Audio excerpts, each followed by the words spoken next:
Hello दोस्तों, विशिष्ट short hand channel पर आप सभी का बहुत बहुत स्वागत है। प्लीज़ चैनल को लाइक, सब्सक्राइब और शेयर करें ताकि नई नई डिक्टेशन आप सभी तक जल्दी पहुंच सकें और जल्दी से जल्दी आप सिलेक्शन पा सकें। स्टार जापान के प्रधानमंत्री के ताज़ा भारत दौरे में एक बार फिर दोनों देशों के बीच सहयोग का सफ़र और आगे बढ़ा है। हालांकि जापान के साथ भारत के संबंध पहले भी आपसी सहयोग पर आधारित और सहज रहे हैं, लेकिन समय समय पर होने वाले शिखर सम्मेलनों में इसे और मजबूती मिलती रही है। सोमवार को दोनों देशों के प्रधानमंत्रियों के बीच हुई बातचीत में सबसे अहम पहलू वैश्विक रणनीतिक साझेदारी के विस्तार का संकल्प है, जिसे शांतिपूर्ण, स्थिर और समृद्ध हिंदू प्रशांत के लिए बेहद महत्वपूर्ण कहा जा सकता है। साथ ही हाल के वर्षों में द्विपक्षीय संबंधों में हुई प्रगति की समीक्षा और रक्षा उपकरण सहित प्रौद्योगिकी सहयोग, व्यापार, स्वास्थ्य और डिजिटल साझेदारी पर विचारों का आदान प्रदान दरअसल वक्त की जरूरत है। यह छिपा नहीं है कि बीते कुछ समय से विभिन्न स्तर पर चीन की ओर से जारी गतिविधियों की वजह से हिंदू प्रशांत क्षेत्र में कैसी चुनौतियां खड़ी हो रही हैं। भारत के सामने वक्त रहते इस जटिलता को समझना और उसी मुताबिक अपने हित में कदम उठाना कई वजहों से जरूरी है। जापान के प्रधानमंत्री ने भी यह स्वीकार किया कि इस क्षेत्र में शांति और स्थिरता के लिए भारत अपरिहार्य है। आधुनिक तकनीकी और प्रौद्योगिकी के क्षेत्र में जापान का दखल जग जाहिर रहा है। हालांकि अपनी क्षमता होने के बावजूद भारत को इसका अतिरिक्त लाभ मिलता रहा है, लेकिन रणनीतिक मोर्चे पर भी जापान के साथ सहयोग में मजबूती लाने की कोशिशों के संकेत समझे जा सकते हैं।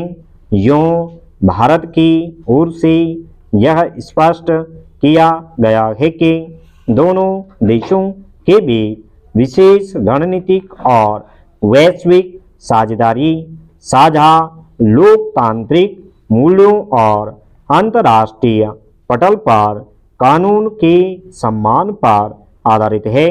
पिछले कुछ सालों से वैश्विक परिदृश्य जिस तरह बदल रहा है, उसमें अलग अलग देशों के बीच खड़े होने वाले नए समीकरणों का सिरा भविष्य में बनने वाली दुनिया से जुड़ा हुआ है।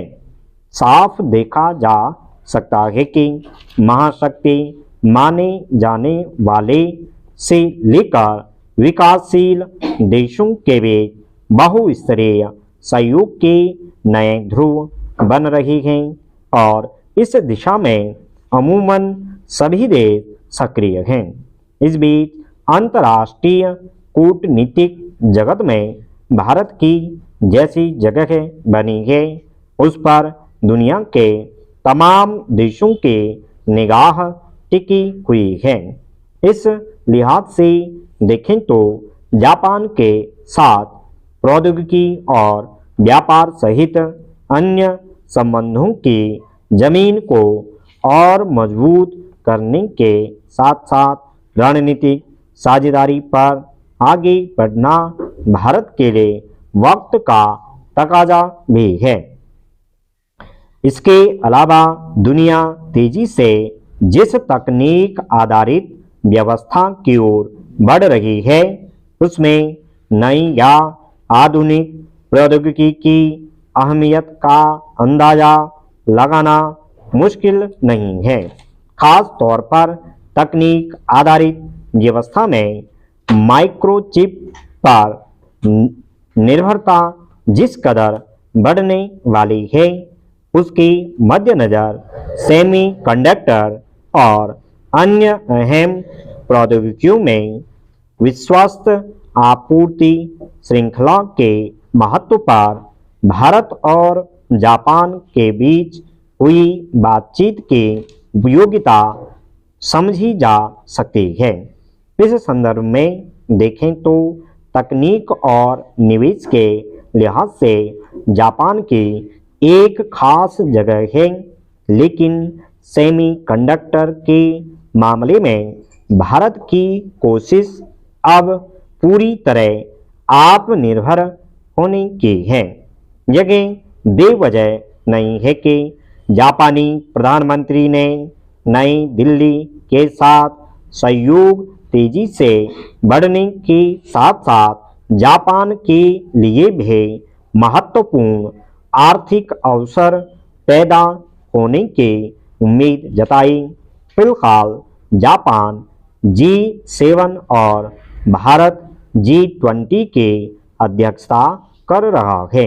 वैश्विक स्तर पर राजनीतिक और आर्थिक मोर्चों पर इन दोनों समूहों की जो भूमिका है, उसमें स्वाभाविक है यह विचार का केंद्रीय बिंदु है कि आने वाले वक्त में अंतर्राष्ट्रीय समुदाय में भारत और जापान को क्या भूमिका निभानी चाहिए। स्टॉप।